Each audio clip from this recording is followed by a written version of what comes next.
What's up?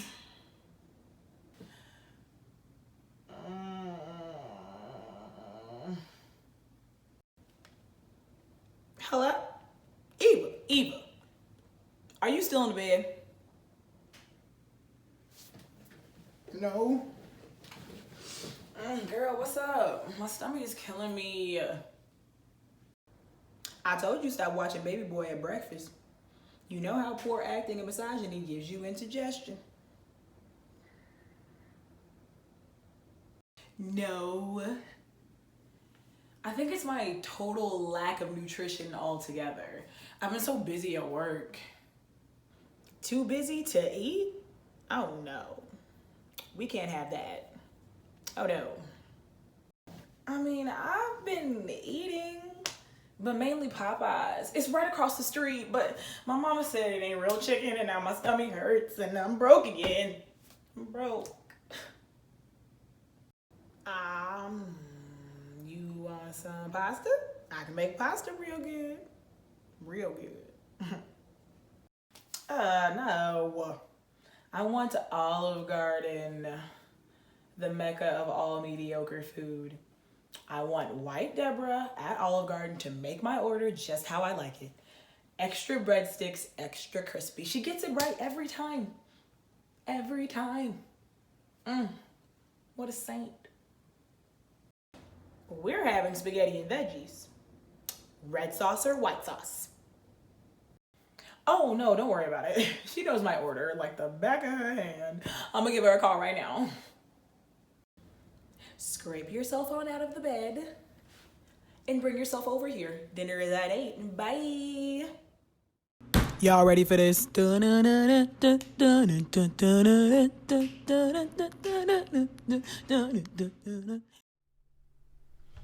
evening and welcome back to We Save with Abe. This is season 1, episode 4. Cut the cost. Fast food spending edition. If you're wondering why I'm dressed up like a librarian, a snazzy one, but a librarian nonetheless, it is all thanks to my new segment called Rooting for Everybody Black, inspired by the one and only Joisa Joe, also known to you peasants as Issa Rae.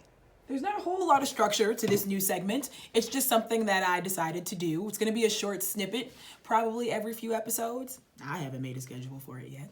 But it's going to be highlighting someone who I feel like is underrepresented or underappreciated in the media who is Black and doing dope things. That is it. That is all the criteria. This is all based solely on my own opinion, so feel free to embrace it or ignore it. Naturally, our very first guest star is Erica. Ooh, that was bad. Erica Alexander, aka Maxine Shaw from Living Single.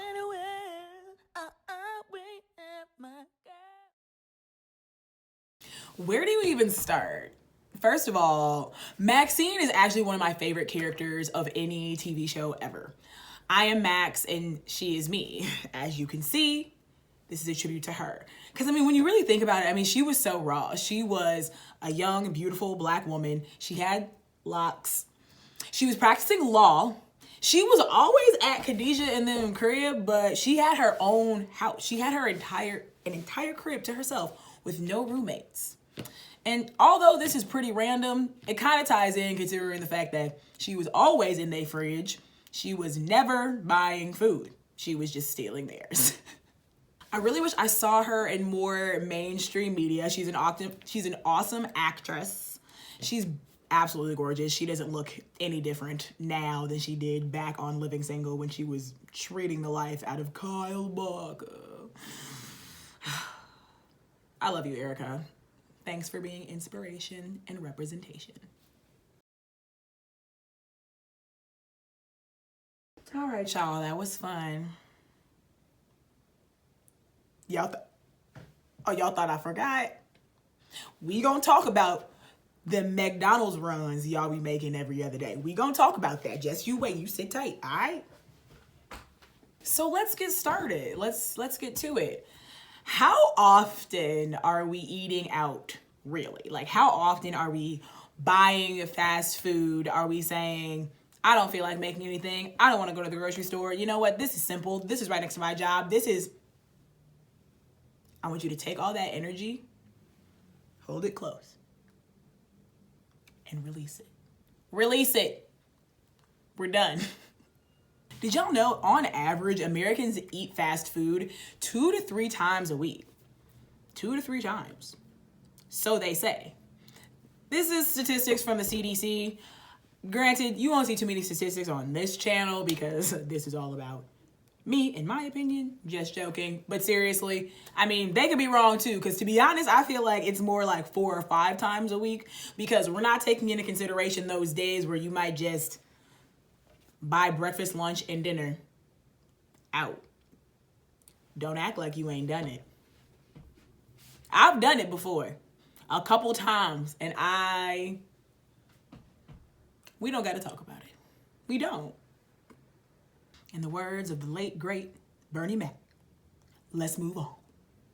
You poor souls in high school, like high school age, like 15 through like beginning college, I would venture off to say that those numbers are looking more like every other day. And I get it. Especially when you have the freedom, you may have a little bit of money, you may have a job, X, Y, and Z. I totally get it. But think about how much money you can save by just saying, you know what, I'm going to pack my lunch today.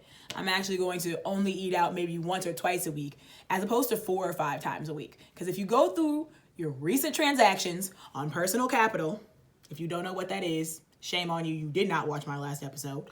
But if those transactions are abundant, we gonna have to make some adjustments. I am so funny. Okay, so let's do some math.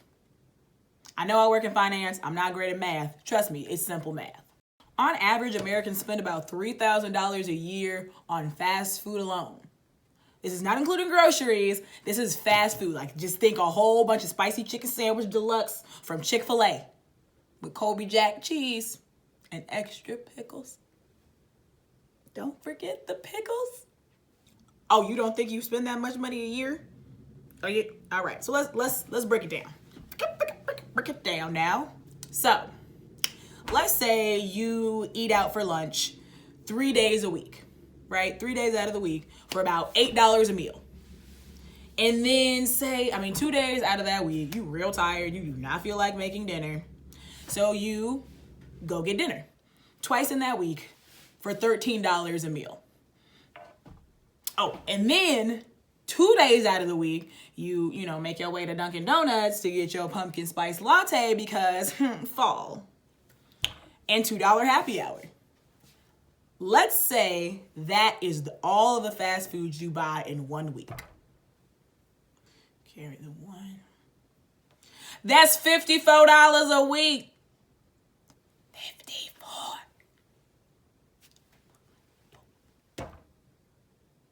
Now, the only reason why I can be so hard on you all is because, one, accountability, and I care about you guys, and also because I've done my dirt. Don't get me wrong. The only reason why I realize these things now is because I used to be terrible. I was spending hundreds of dollars a month. Hundreds, literally, just on fast food alone. And if your transaction history looks anything like this mystery person who was actually pretty moderate, we might want to cut the cost. It's time. I'll be sure to include all of the sources that I got my information from after this video or under this video. I don't really know where it'll be. I guess under. Fast food meals cost about 300% more than home-cooked meals. That's a lot of percents. Don't worry, y'all. Next week on season 1, episode 5, we're going to be talking about how we can cut costs for our grocery shopping, because meal prepping is literally saving me money and saving my life. Like, not even figuratively, literally. We will touch base on all things that are home-cooked meals and leftovers next week. So go ahead, run to the dollar store, get your Tupperware. We gonna get it cracking. All right, being realistic, I know that most of you aren't going to, run out and exclaim to the world that you are no longer going to be buying fast food. I know.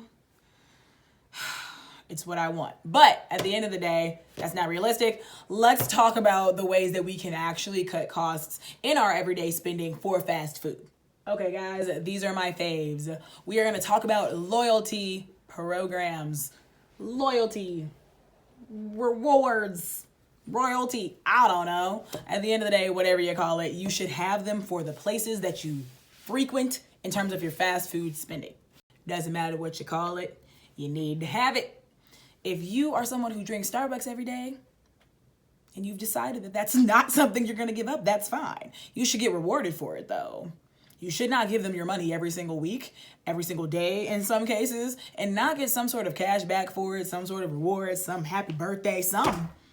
I realize that a lot of fast food chains don't have loyalty programs or don't have good ones, but you should definitely do some research and find out the types of discounts that you could be getting for the things that you already buy.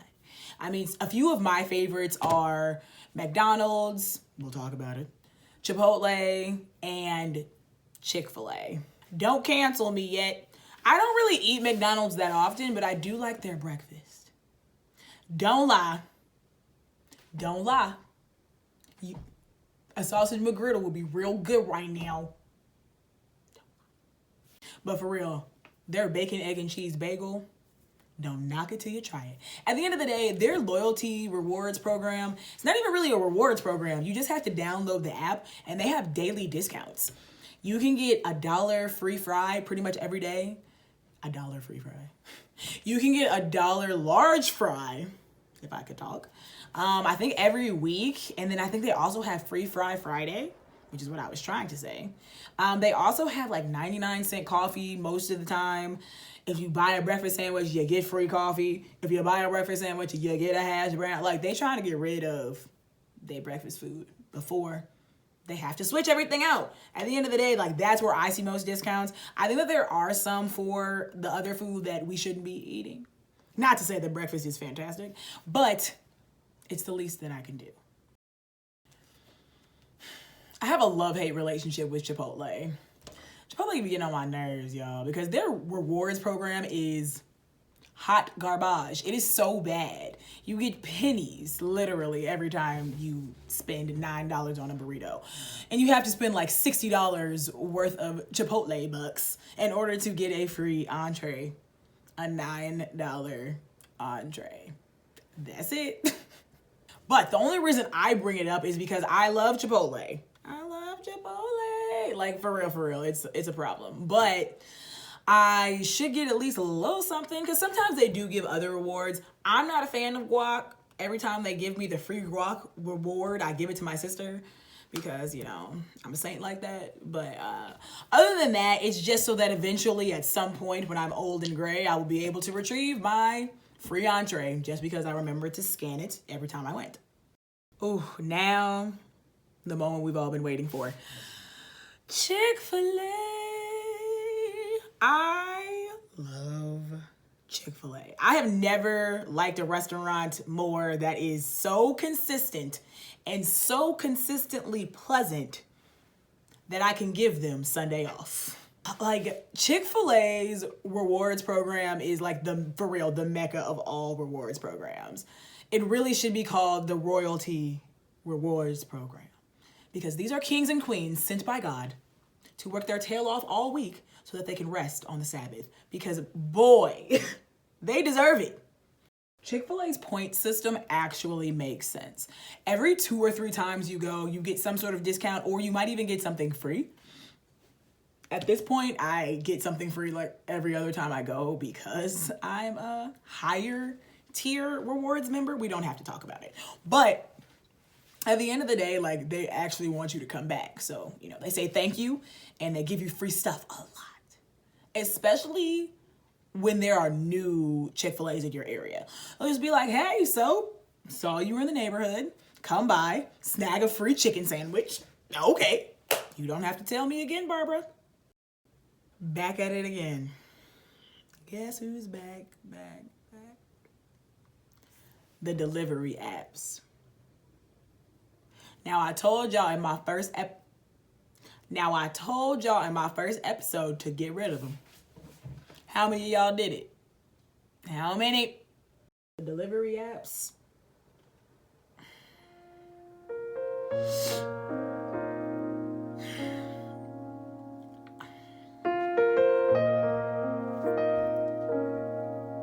It's time to let them go. They belong to the streets. I hate Future. I hate Future. I'm stuck in the past for real because I hate Future. I understand that it's very easy for me to say, just don't get food delivered because I have a car. I completely understand that everybody does not have that means of transportation. But we can look at that on the flip side of maybe that's a good thing. When you're like, oh, I would love to get this food delivered. Maybe just go look in your fridge and defrost some chicken. The next time you plan to have your meal delivered, really take a closer look at all those extra fees and taxes that come along with the app. Between the small cart fee, say if it's just a meal for you, plus shipping and handling, plus COVID tax, plus regular tax, plus you gotta tip the delivery driver, plus there's a delivery fee. It's too much. It's too much. You'll end up paying 5% more just to have your food delivered on the cheapest delivery app. And usually those are the ones that don't have all the things that you want. They're not in your area. They're not going to deliver to you. Whatever the excuse is, they're not the best apps.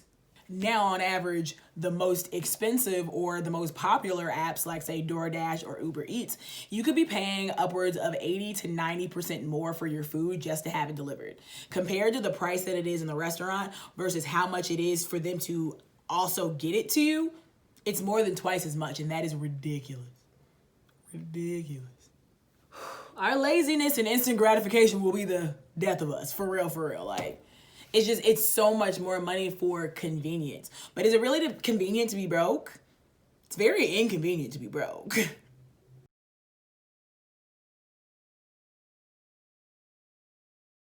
Don't forget, next week, Sunday at 7, meet me here for season 1, episode 5, Cut the Cost. Grocery shopping edition. Don't forget to subscribe. This is my pointer finger. I mean it. And never forget, scared money don't make money, y'all. Have a great evening. See you next week.